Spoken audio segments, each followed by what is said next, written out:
ఇక అయితే breaking news చూస్తున్నాం. ఇక కరీంనగర్ సంబంధించి బండి సంజయ్ గంగుల కమలాకర్ 326 ఓట్ల తేడాతో బండి సంజయ్పై గెలుపొందిన సందర్భం ఆల్రెడీ చూస్తున్నాం. దీనిపై బండి సంజయ్ రీకౌంటింగ్కి పట్టుబట్టినట్టుగా కూడా ఒక సమాచారం అందుతోంది. దీనిపై ఓవరాల్ అప్డేట్స్ అందించడానికి మా ప్రతినిధి రమణ అందుబాటులో ఉన్నారు. రమణ,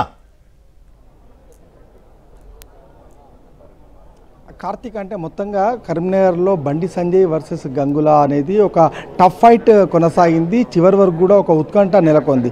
ఈ నేపథ్యంలో చూస్తే మొత్తంగా అంటే గంగుల కమలాకర్ గెలిచినట్టుగా ప్రకటించడంతో కొంత ఇవన్నీ కూడా మీడియాలో రావడంతో వెంటనే హుటాహుటిన ఏజెంట్లకు ఈ విషయం తెలిసింది. ఈ విషయం ఏజెంట్లకు తెలవడంతో ఏజెంట్స్ వెంటనే బండి సంజయ్కి ఈ విషయాన్ని చేరవేశారు. దీంతో మొత్తంగా అసలు ఏం జరిగింది అని ఆరా తీసేందుకు బండి సంజయ్ ఎస్ఆర్ఆర్ కళాశాలకు రావడం జరిగింది. మొత్తంగా ప్రతి రౌండ్లో కూడా మెజారిటీగా లీడ్లో గంగుల కమలాకరే ఉంటూ వచ్చారు. అయితే చివరి వరకు కూడా నెక్ టు నెక్ ఫైట్ అన్నట్టుగా కొనసాగింది. ఈ నేపథ్యంలో మొత్తంగా ఒక 326 ఓట్ల తేడాతో గంగుల గెలిచినట్టుగా రావడంతో మొత్తంగా ఇక్కడ ఈవీఎంలు కొంత మొరాయించాయి. ఆ ఈవీఎంలో సరిగ్గా పనిచేయలేదు, వాటిని పరిశీలించలేదు, వాటిని కనీసం కౌంటింగ్ చేయలేదని చెప్పేసి ఒక ఆబ్జెక్షన్ను రేజ్ చేశారు. ఈ క్రమంలో బండి సంజయ్ హుటాహుటిన ఎస్ఆర్ఆర్ కళాశాలకు రావడంతో మొత్తంగా కొంత ఉద్రిక్తమైన పరిస్థితి మన కళాశాల ముందర, కౌంటింగ్ సెంటర్ ముందర కనిపించింది. ఎందుకంటే పెద్ద ఎత్తున గుంపుతో సహా వచ్చేసరికి ఒకవైపు గంగుల గ్యాంగు, అదేవిధంగా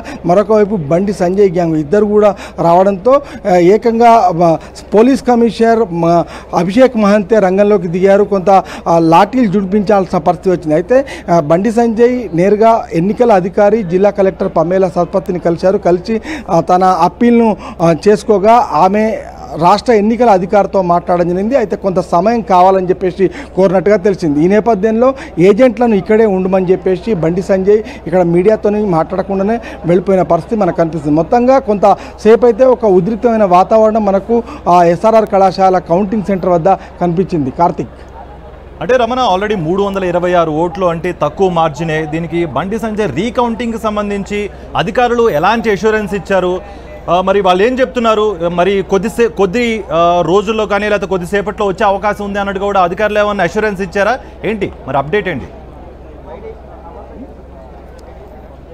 అంటే దీని మీద కొంత భిన్నమైన అభిప్రాయాలు వ్యక్తమవుతున్నాయి. 326 అనేది ఒక నెంబర్, కానీ మా గంగులకు సంబంధించిన వర్గీయులు చెప్పే దాని ప్రకారము 2000 పైచీలకు ఓట్లతోని గెలిచామని చెప్పేసి వాళ్ళు చెప్తున్నారు. అయితే మొత్తంగా ఇది ఒక గందరగోళ పరిస్థితి ఉంది, ఒక కొంత కన్ఫ్యూజన్ ఉంది. ఈ నేపథ్యంలో కలెక్టర్ ఎన్నికల అధికారికి ఈ విషయాన్ని బండి సంజయ్ వెల్లడించడంతో, అప్పీల్ చేసుకోవడంతో ఆమె ఖచ్చితంగా ఎన్నికల అధికారులకు విషయం తెలియపరిచాము, ఖచ్చితంగా కాస్త సమయం కావాలని చెప్పేసి ఆమె కోరడం జరిగింది.